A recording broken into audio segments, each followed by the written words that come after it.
This story is inspired by real-life situations and includes fictional elements for entertainment. Not recommended for viewers under 18. The last time Lily Bennett asked Jonathan Reed if he still wanted her, she was standing barefoot on cold hardwood, wearing nothing but his shirt and hope. He smiled, and that smile broke her long before the truth ever could. Chicago in November had a way of making everyone feel like a reflection instead of a person. Jonathan Reed stood in front of the floor-to-ceiling window of his 42nd floor office, watching his own ghost hover over the skyline. His reflection was sharp, tailored charcoal suit, silver-streaked dark hair, the kind of composed face people trusted with million-dollar decisions. Behind him, his employees moved carefully, respectfully. He was the kind of man whose silence carried more authority than most people's anger, but inside he felt nothing. Mr. Reed, his assistant's voice came gently from the doorway. He turned. Yes, Claire. You have dinner with Mrs. Reed tonight, 7:30. You asked me to remind you. He stared at her for a moment too long. Mrs. Reed, Margaret, his wife of 18 years. He nodded once. Right. Claire hesitated. Should I cancel your 8:30 call afterward? He almost said yes. Instead, he said, no, keep it. Because 1 hour with Margaret would be enough. It was always enough. Margaret chose the restaurant. She always did, somewhere expensive but discreet, somewhere with soft lighting that made people look like better versions of themselves. Jonathan spotted her immediately. She sat straight, elegant as ever, her blonde hair pulled into a low knot. She was reading something on her phone, her expression focused, distant. She didn't see him walk up. He watched her for a moment. This woman had once been his entire world. Now she was someone he scheduled. Margaret. She looked up. Her smile arrived on time, Jonathan. He leaned down and kissed her cheek. Her skin was cool. You look well, she said. It was what she always said. So do you. They sat. A waiter appeared. Wine was ordered. Ritual completed. They spoke about safe things. Her latest political client. His newest building project. The weather, always the weather. At one point, she laughed politely at something he said, and the sound startled him. He couldn't remember the last time she had laughed without restraint, or maybe she had, just not with him. You're quiet tonight, she said eventually. He almost laughed at that. I could say the same. She held his gaze for a moment, just a moment. He saw something fragile there, then it was gone. I'm just tired, she said. He nodded. He didn't ask why. He didn't ask anything anymore. Later, they stood outside the restaurant. The city hummed around them. She adjusted her coat. I have an early morning. Of course she did. He said, I'll call you. She nodded. They kissed again, polite, careful, meaningless. He watched her walk away. He didn't feel relief. He didn't feel regret. He felt nothing. And that was the worst part. He didn't remember deciding to walk into the gallery. Maybe he just didn't want to go home yet. The place was warm, lit with soft amber light. Paintings hung like open secrets on white walls, and she was there. Lily Bennett. She stood on a small ladder adjusting a frame. Her dark hair fell loose over her shoulders, and she wore paint on her fingers like it belonged there. She noticed him, climbed down, smiled, not polite, not careful, real. Can I help you? She asked. Her voice was calm, curious, alive. He hesitated. He didn't belong here. I was just looking. She tilted her head. Well, she said that's usually how it starts. He found himself smiling back, a real smile, the kind he hadn't felt in years. They talked about the painting, about architecture, about nothing, about everything. Her eyes stayed on him like he was someone worth seeing, not someone expected, not someone required, so someone chosen. When he finally left, the night felt different, sharper, full of possibility. He told himself it meant nothing. He told himself he would forget her. He told himself many things. He was wrong about all of them. That night, Margaret was already asleep when he came home. She lay on her side of the bed, facing away. He stood in the doorway, watching her. She looked smaller somehow, fragile. He almost walked to her, almost touched her shoulder. Instead, he turned off the light and lay down in the dark beside her. Between them was a space wide enough to lose a life in. He stared at the ceiling, and for the first time in years, he thought of another woman. Across the city, Lily Bennett stood alone in the gallery.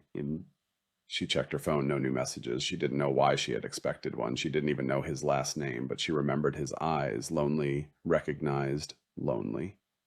She whispered to herself without knowing why, don't disappear. She had no idea yet he would, and it would break them both. The first time Jonathan Reed lied to Margaret, it felt like stepping onto a frozen lake and hearing the ice crack beneath his feet. It was a Thursday. He stood in their kitchen knotting his tie while Margaret poured coffee into her travel mug. Morning light spilled through the tall windows, turning everything pale and honest. I might be late tonight, he said. The words came easily, too easily. Margaret didn't look at him. Another client dinner? Yes. The lie settled between them like dust. She nodded once. All right, no suspicion, no questions. That should have made it easier. It didn't. Even Lily Bennett was waiting in front of the gallery when he arrived. She wore a long gray coat and a scarf the color of wine. Her hair was loose, caught in the wind, and when she saw him, her entire face changed. She smiled like he mattered. You came back, she said. It wasn't an accusation, it was relief. I told you I would. Another lie. He hadn't told her anything. They walked without deciding where to go. Chicago breathed around them. Horns' voices, the distant scream of the L train overhead. She talked about art. He talked about buildings. And somewhere in between, they began talking about themselves, real things. I used to think, she said, that by 30 I'd have everything figured out. He glanced at her. You still have time. She smiled faintly. Do you? The question lingered. He didn't answer. Because he didn't know. Their first kiss happened outside her apartment. Neither of them planned it. Neither of them stopped it. They stood too close. They said too little. And then it was happening. Her lips were warm, certain, alive. He felt something inside him break open. Not violently, quietly, like a door he had forgotten existed. When they pulled apart, she searched his face. Jonathan. She didn't know what she was asking. He didn't know what he was giving, but he kissed her again anyway. After that, everything accelerated. He learned the shape of her laughter. She learned the silence he carried. They met in stolen hours, lunch breaks that lasted too long, evenings that ended too soon. Her apartment became a world outside his real one. There were no schedules there, no expectations, no history, just possibility. He told himself he deserved it. He told himself loneliness was its own kind of betrayal. He told himself Margaret had left him first, even if she had never physically gone anywhere. It became easier. The lies, I'm working late, I have a meeting, I'm traveling overnight, each one smoother than the last, each one costing him something he refused to measure. One night, Lily lay beside him, her head resting on his chest. They had said nothing for a long time. The city glowed through her bedroom window. You're different with me, she said softly. He traced absent patterns on her arm. Different how she hesitated. Lighter. He swallowed. She tilted her head, looking at him. Like you can breathe. He wanted to tell her she was wrong, that this wasn't freedom. It was escape. But he didn't, because he liked who he was with her. He liked being the man she saw, not the man he had become. She smiled faintly. I think I'm falling in love with you. The words should have terrified him. Instead, they filled him with warmth, dangerous warmth. He kissed her hair. He didn't say it back, not yet, but he didn't stop her from believing it. Margaret noticed the change, not immediately, but eventually. You've been busy, she said one evening. They sat in the living room, the television flickering unnoticed. He didn't look at her. It's a demanding project. She studied him. He could feel it. You seem, she stopped. Seem what? She shook her head. Never mind. He waited. She didn't continue. That was Margaret. Controlled, careful, always holding something back. He wondered briefly if she knew, if she could see it on him, that the betrayal, the hunger, the life he lived without her. But she said nothing, and he told himself that meant everything was still safe. Weeks passed, winter deepened, so did them.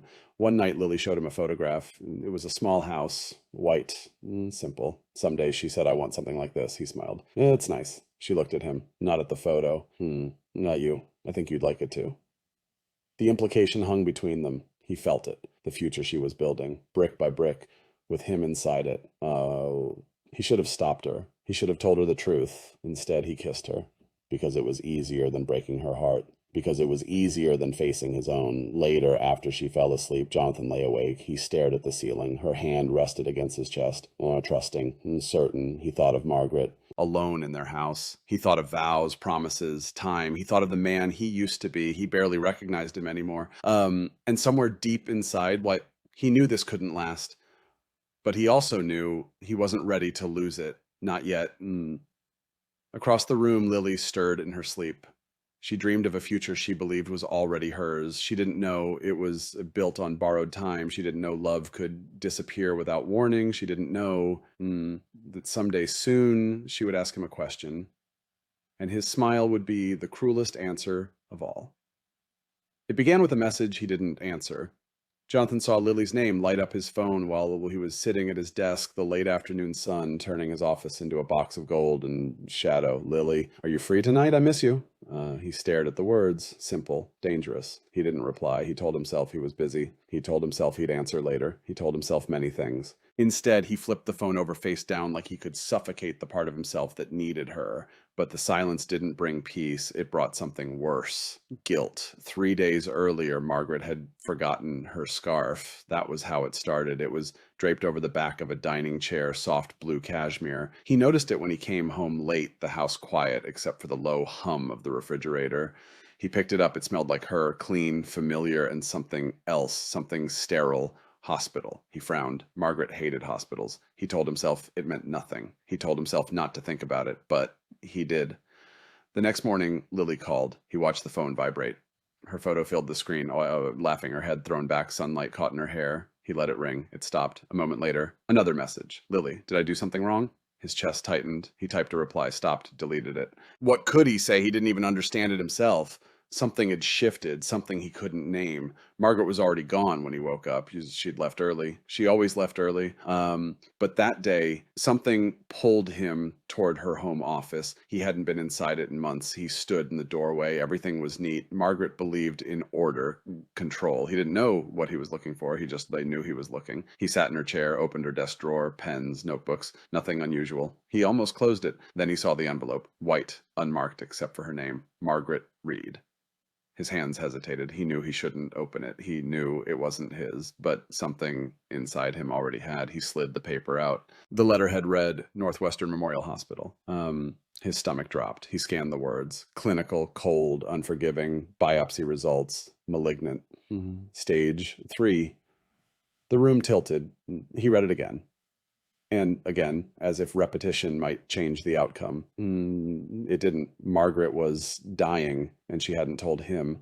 His phone buzzed. He flinched. Lily calling. He stared at her name through a blur of disbelief. He imagined her voice, warm, needing him, but suddenly he didn't feel like the man she loved. He felt like a stranger, a husband who had been betraying a dying woman. He let it ring and ring and ring until it stopped. Lily sat on the edge of her bed, staring at her phone.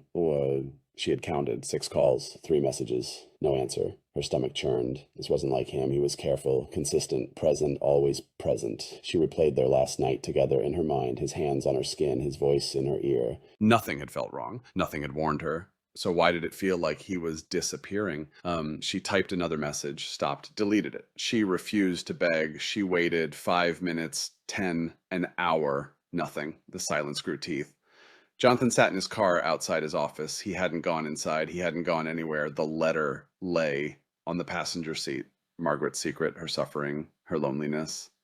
He pictured her at doctor's appointments, alone, hearing words no one should hear, alone, while he was somewhere else. With Lily, laughing, touching, living. His throat tightened. He pressed his palms against his eyes. He didn't recognize himself. He didn't recognize his life.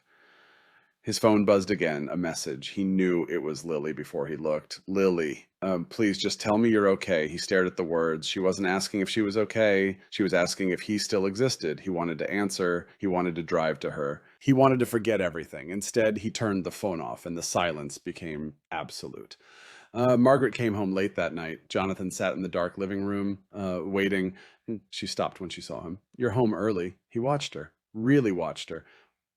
She looked thinner. He hadn't noticed before, or he hadn't wanted to. Yes, he said. She hesitated. Is everything all right? He almost told her, almost said, I know, but the words stuck, because if he said them, everything would change. So he said nothing, and she said nothing, and they stood there, 2 people drowning in separate oceans, pretending they were still on shore. That night, Jonathan lay awake beside her.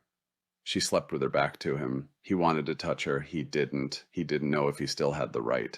Across the city, Lily lay awake too, her phone clutched in her hand, waiting for a message that never came. For the first time since she met him, she felt afraid. Afraid that she had imagined everything. Afraid that love could vanish without warning. Afraid that she had already lost him, and she didn't even know why. Jonathan stared into the darkness. He thought of Lily. He thought of Margaret. He thought of the man caught between them, and he realized silence was its own kind of answer, even if it destroyed them all. Lily Bennett stopped recognizing her own reflection sometime during the second week of his silence. She looked thinner, not in the way magazines celebrated, but in the way grief quietly consumed space. Her cheekbones were sharper. Her eyes carried permanent shadows like sleep had abandoned her out of principle. She checked her phone before she even opened her eyes each morning. Nothing. She checked it while brushing her teeth. Nothing. She checked it while standing in the gallery pretending to listen to clients talk about color theory and emotional resonance. Nothing. Jonathan Reed had disappeared with surgical precision, no explanation, no goodbye, just absence, and absence, she was learning, had weight. On a gray Thursday afternoon, she saw him, not in a dream, not in memory, real. He stood across the street from the gallery waiting for the light to change. His coat was dark wool, his posture familiar, his face turned slightly away, alive, reachable, hers. Her heart slammed so hard it hurt. Before she could lose her nerve, she grabbed her coat and ran Jonathan. He froze. For a moment, he didn't turn. She saw his shoulders rise slowly with breath. Then he faced her, and the look in his eyes nearly destroyed her. Not anger, not indifference, pain, which was worse. She stopped in front of him, breathless. "You're alive," she said. It came out smaller than she intended. He tried to smile. "I was never dead." She stared at him. "You stopped answering." He said nothing. Cars passed. Strangers brushed by them. The world continued offensively normal, but inside Lily, everything trembled. "Did I do something?" Her voice cracked. It was the one thing she promised herself she wouldn't do. Sound weak? He shook his head. "No." The lie came automatically, because the truth was too heavy to hand to her. "Then why?" she whispered. And he didn't answer. Because there was no answer that wouldn't break her. Jonathan had imagined this moment. He had rehearsed it in his car, in his office, in the shower at 3 a.m. He had imagined being strong, clear, final, instead standing in front of her. Now he felt like he was bleeding somewhere invisible. She looked at him like she still believed in him. That was the cruelest part. Lily. Her name felt fragile in his mouth. She stepped closer, close enough that he could smell her shampoo, close enough to remember everything. "Why are you ignoring me?" she asked. Her eyes filled with tears she refused to let fall. Her voice dropped to a whisper. "Why are you not wanting me?" The question hung between them, pure, terrifying. He couldn't breathe because he did want her.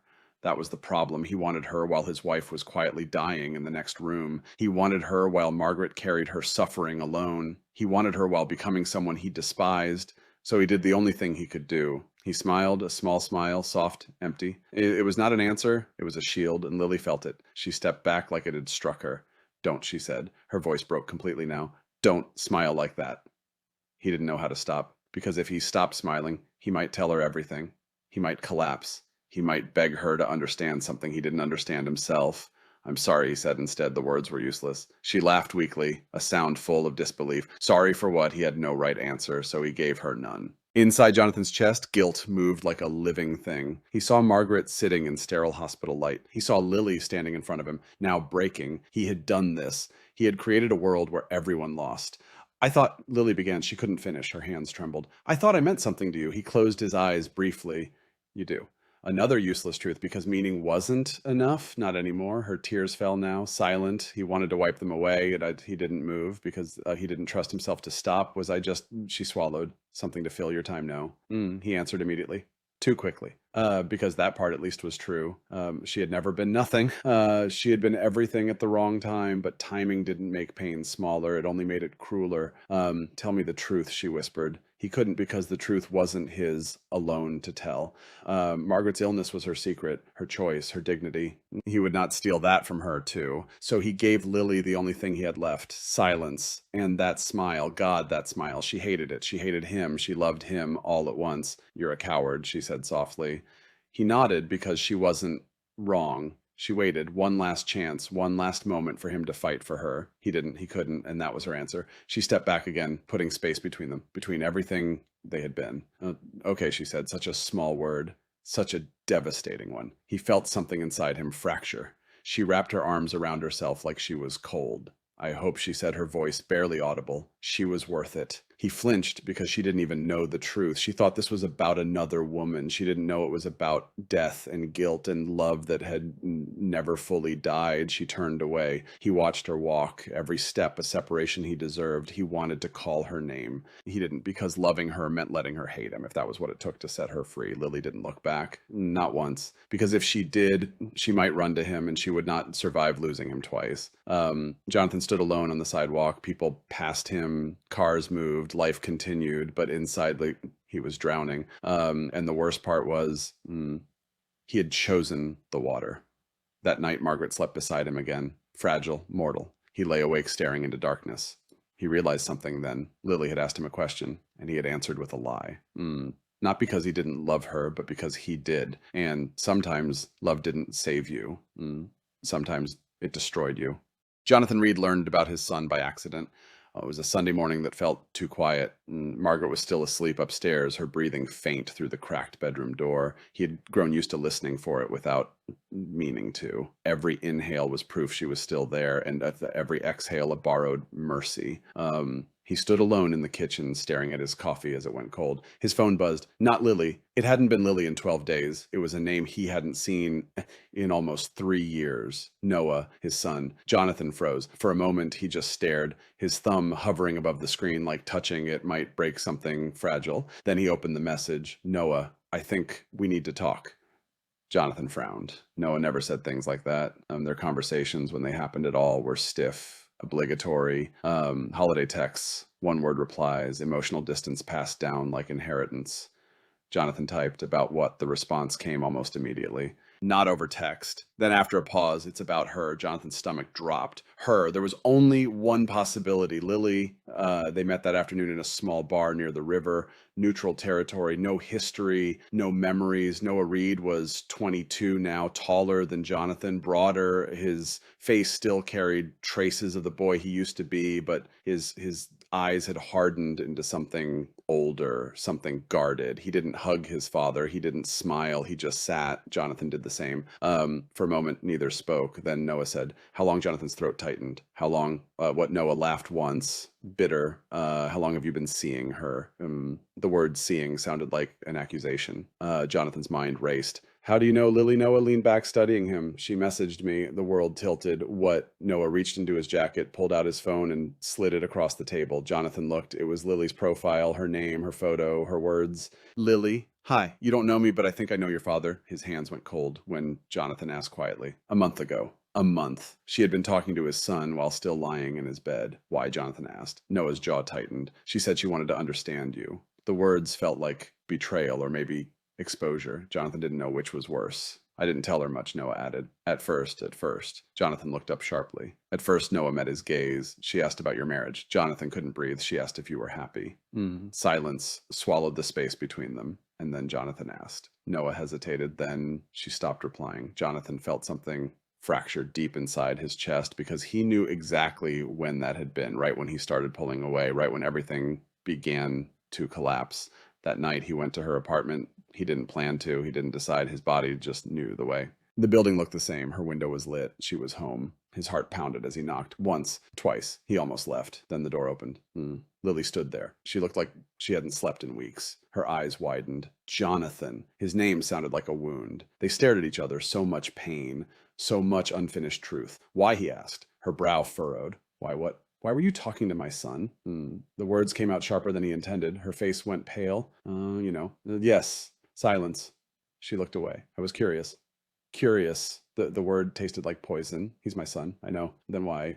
She swallowed. Because I needed to understand the man I loved, past tense. It had hurt more than it should have. You went behind my back. You disappeared, she shot back. The truth landed between them, raw, unavoidable. You didn't answer. She continued, her voice shaking. You didn't explain. You didn't give me anything. Her eyes filled with tears. I was drowning, Jonathan. He felt the weight of that, because so was he. I need to tell you something, she whispered. Something in her voice terrified him. What? She hesitated. Her hand moved instinctively to her stomach. The gesture was small, but it shattered everything. I'm late. The words barely existed. His mind struggled to catch up. Late. She nodded. His heart stopped. You mean, I don't know yet, she said quickly. I haven't taken the test. I was afraid. He stared at her stomach, flat, unchanged, but suddenly full of possibility, full of consequence, full of life or devastation. I thought you should know, she said. He couldn't speak. Because every path forward now led to loss. If she was pregnant, nothing would ever be the same. Not his marriage, not his life, not his soul. Say something, she begged. He opened his mouth, closed it, because he didn't know which truth would hurt her less or him more. Inside Jonathan, two worlds collided. Margaret, fragile, dying, alone. Lily, young, alive, carrying maybe his child. He felt trapped between past and future, between guilt and responsibility, between love and consequence. I never wanted to hurt you, Lily said softly. He believed her. That was the worst part. He left without giving her an answer because there was no answer, not yet. That night, he sat beside Margaret's sleeping form. He watched her chest rise and fall. He thought about the life they had built. He thought about the life he might have created somewhere else. He felt like a man standing on a fault line, waiting for the earth to split open beneath him. He didn't know which side he would fall into. He only knew someone would not survive the fall. Across the city, Lily sat alone in the dark. Her hand rested on her stomach. She whispered into the silence, "Please." She didn't know if she was praying for a child or for him. Margaret Reed had always been the stronger one, even when they were young, even when they had nothing but student loans and secondhand furniture and dreams too big for their bank account. She was the one who stayed calm, the one who endured, the one who never let him see her break until the morning she collapsed in the kitchen. Jonathan heard the sound before he understood it, a sharp crack, ceramic against tile, followed by silence. He looked up from his phone. Margaret, no answer. He stood, walked toward the kitchen, and found her on the floor. Her body folded awkwardly, one hand braced against the cabinet, the other clutching her chest. The white coffee mug lay shattered beside her, dark liquid bleeding across the tile like something alive. For a moment, he couldn't move. He had never seen her like this, not weak, not afraid, not human. Margaret, her name left his mouth as a whisper. Her eyes found his, and in them, pain, real pain. Not the emotional distance he had grown used to. Physical, immediate, terrifying. "I'm okay," she said. It was a lie. He dropped to his knees beside her. "You're not okay." She tried to smile. "Even now, I just got dizzy." He knew it was more than that. He knew about the letter, the diagnosis, the secret she had carried alone. "Let me help you," he said. She hesitated. For the first time in their marriage, she hesitated to accept his help. It broke something inside him. Slowly, she nodded. He helped her stand. Her body felt lighter than it should have. Fragile. Temporary. He wrapped his arm around her, and she let him. And he realized he couldn't remember the last time she had let him hold her like this. At the hospital, everything smelled like antiseptic and inevitability. Margaret sat on the examination bed, her back straight, her face composed, as if this were just another meeting, another obligation, another problem to manage. The doctor spoke in careful tones, words like progression, treatment, options, time. Jonathan heard them, but he didn't understand them. Not really, because understanding meant accepting, and he wasn't ready for that. Margaret nodded politely, asking precise questions, taking mental notes like she always did. Control, even now, especially now. When the doctor left, silence filled the room. Jonathan looked at her, really looked. Her skin was pale, her hands trembled slightly in her lap. "Why didn't you tell me?" The question slipped out before he could stop it. She froze. Slowly, she turned to him. Her eyes widened. It wasn't a question." He nodded. Her composure cracked, not dramatically, not loudly, just enough. "I didn't want you to stay because you felt sorry for me," she said.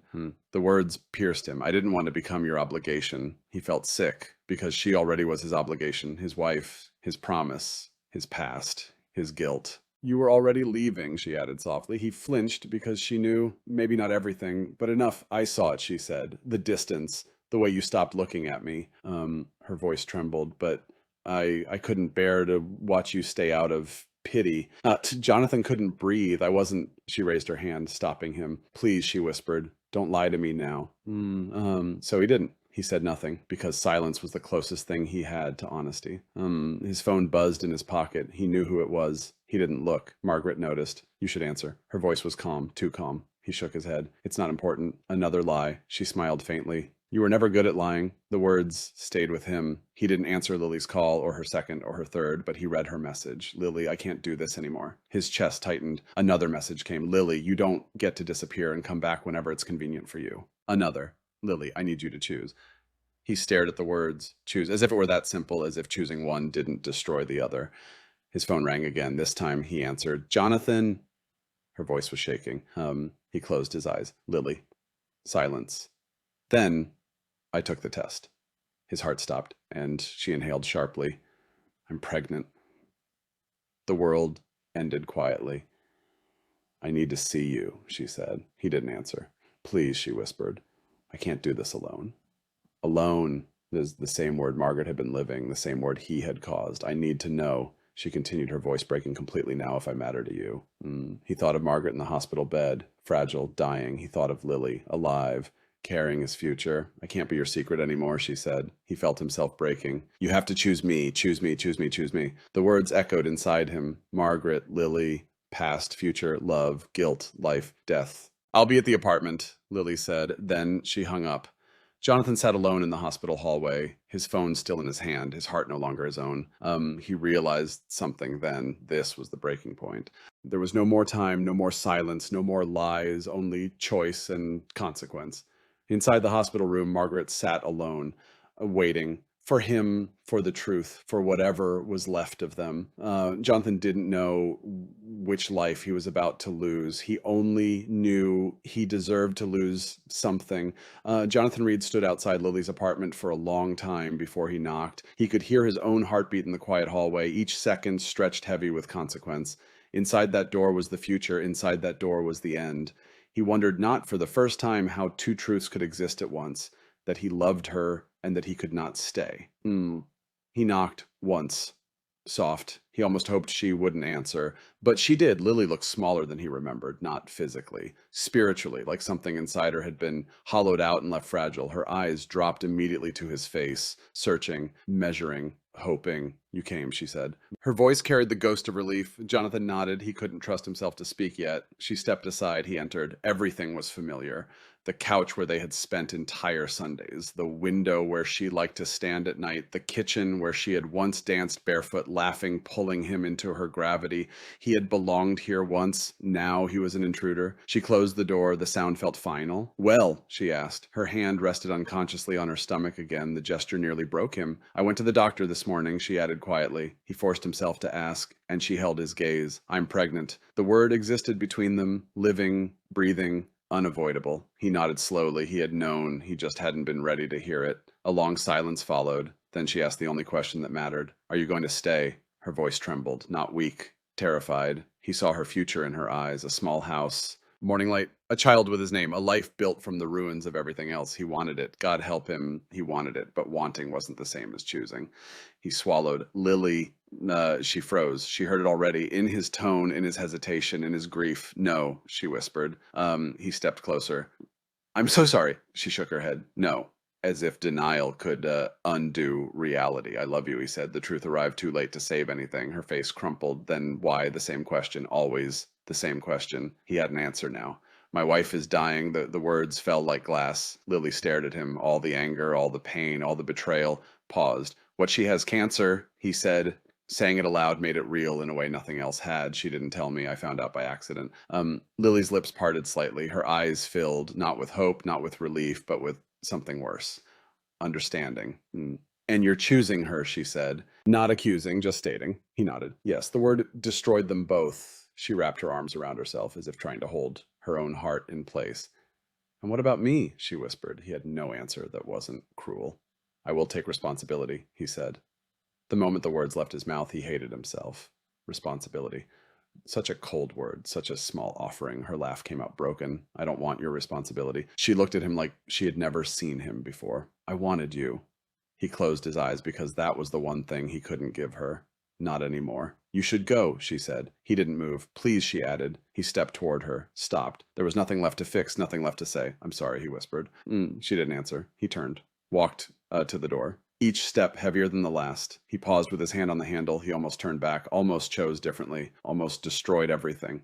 But almost wasn't enough. He left, and this time, he didn't come back. Lily stood in the silence he left behind. She waited for the sound of his footsteps to return. They didn't. She sank to the floor, her hand pressed against her stomach. Inside her, life. Outside her, nothing. She cried without making a sound, because some heartbreak was too deep for noise. Jonathan didn't remember driving home. He only remembered arriving, that the house stood quiet, waiting. Margaret sat in the living room. She looked up when he entered. Their eyes met. She knew not the details, but the truth. He saw it in her face. I went somewhere today, he said. She nodded slowly. I thought you might. He sat across from her. His hands trembled. I need to tell you something. She didn't stop him, didn't save him, didn't protect him, so he told her everything, not all the details, but enough. The loneliness, the affair, the betrayal, the child. Each word stripped him bare, each truth an act of surrender. When he finished, silence. He waited for anger, for hatred, for the end. Margaret looked at him for a long time, her eyes filled with tears, but she didn't scream, she didn't accuse, she just asked, "Did you love her?" He couldn't lie anymore. Yes. The truth hung between them. She nodded as if she already knew. Then she asked something he never expected. "Do you still?" He hesitated because love didn't end just because it had to. "Yes," he whispered. Margaret closed her eyes. A single tear fell. When she opened them again, there was no hatred, only sadness and something else, something deeper. "I loved you like that once," she said softly. Past tense. It shattered him. "I'm so sorry," he said. She smiled faintly. "Not forgiveness. Not yet. Something more complicated. We were both lonely," she said. The words freed and condemned him all at once. She stood slowly, her body weaker than before. She walked past him, paused. "You can stay," she said. He looked up. Her voice trembled. "Not because you owe me." She hesitated, "But because you still want to." She walked away. Yeah, leaving him alone with the choice he had already made, and the love he had already broken. Winter loosened its grip on Chicago reluctantly. Snow melted into gray slush along the sidewalks. The air still bit at exposed skin, but somewhere beneath the cold, something quieter was shifting. Not warmth, not yet, but the promise of it. Jonathan Reed learned to measure time differently, not by meetings, not by deadlines, but by Margaret's breathing, by the way her chest rose and fell in the dim hospital light, by the way her fingers curled around his when the pain became too much, by the way she pretended to be stronger than she was. Chemotherapy changed her. It stole pieces slowly, her hair, her appetite, her effortless composure. One morning she stood in front of the bathroom mirror, staring at the thinning strands in her brush. Jonathan watched from the doorway. She didn't cry. She didn't say anything. She just looked tired. "Do you want me to stay home today?" he asked quietly. She met his eyes in the mirror. For a moment, neither spoke. Then she said, "You already are." Not accusation, not gratitude, just truth. He stepped closer, close enough to see the fear she never named. "Margaret," she shook her head faintly, "I don't need you to fix it." He knew cancer was not something you fixed. It was something you endured together or alone. And she had already done too much of it alone. "I'm not here to fix it," he said. Her eyes searched his. "Then why are you here?" The question was not simple. It deserved more than obligation, more than guilt, more than duty. He answered carefully, "Because I want to be." She studied him, as if testing the weight of those words, as if deciding whether to trust them. She didn't respond, but she didn't look away either. He drove her to every appointment. He sat beside her during every treatment. He learned the names of her medications. He learned the subtle differences between her brave face and her breaking point. Sometimes late at night, she would fall asleep against his shoulder on the couch. Those moments were the hardest because they felt like the past, because they felt like love, because they reminded him what he had almost thrown away. Lily did not call. She did not write. She did not exist in any way except memory. But memory was enough. It lived in him. Quiet, permanent. He didn't know if she had kept the baby. He didn't know if he would ever meet his child. He didn't know if he deserved to. He carried that uncertainty like a scar beneath his skin, invisible, always there. One evening, Margaret stood by the living room window watching the city. The skyline glowed gold in the setting sun. Jonathan joined her. For a while, they said nothing. Then she asked, "Do you ever regret staying?" He answered immediately, "No." The truth surprised even him. She nodded slowly. "I used to think love was supposed to feel permanent," she said. He listened, "But maybe it isn't." She turned to him. "Maybe it's something you choose." Choose, the word returned, full circle. He had chosen, and he was still choosing, every day. Spring arrived quietly. Margaret's hair began to grow back, soft, uncertain, like hope. One morning they walked together along Lake Michigan. The water stretched endlessly before them, cold, beautiful, alive. Margaret slipped her hand into his, not out of weakness, not out of fear, but because she wanted to. He held it carefully, reverently, like something given back, not something owed. He still thought of Lily sometimes. He always would, not with longing, not with escape, but with acceptance. She had not been a mistake. She had been a truth, one that revealed the fractures in his life, one that forced him to face himself, one that cost him everything he could not keep and gave him everything he almost lost. Months later, Margaret stood in the kitchen again, the same kitchen where she had fallen. This time she stood steady, stronger, not healed, but still here.